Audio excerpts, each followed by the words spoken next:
A dramatic rescue in Los Angeles. A teenage boy falls into a sewer pipe and gets lodged inside underground.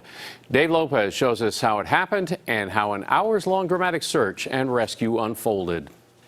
Imagine being trapped inside the walls of this sewer pipe in the LA system.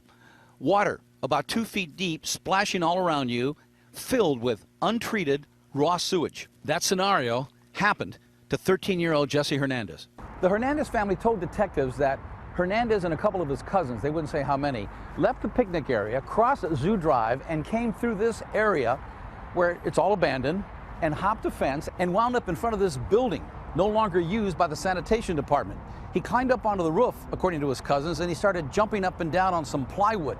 The plywood broke and he disappeared. They called out his name, they couldn't find him.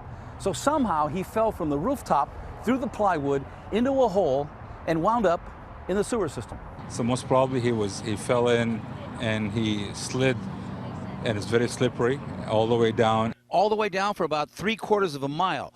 Somehow he was able to stop himself in what is called an open chamber, an area where he was able to stay put and stand up. We isolated an area of 6,400 feet from the point of entry to we thought he could not go beyond a certain point. Using special cameras that float, rescue workers did everything they could to find them.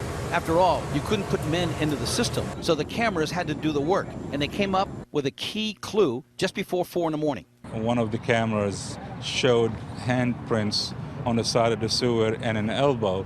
They pinpointed the area just off the 134 freeway. The freeway was shut down, the manhole cover was lifted off, and there he was. So once they pulled the lid off the manhole cover, he was just like right there. Two of our workers looked in and he said, "Help." Right away, they lowered the hose, didn't want to think twice about it, pulled him up. The first thing he wanted is a cell phone to call his family. And if the Hernandez family ever allows their 13-year-old to talk, what a story he could tell. Rarely, if ever, has anyone fallen into the sewage system quite like this. From Griffith Park in Los Angeles, Dave Lopez, KPIX 5. Jesse was decontaminated at the scene, then taken to the hospital. He was released this morning.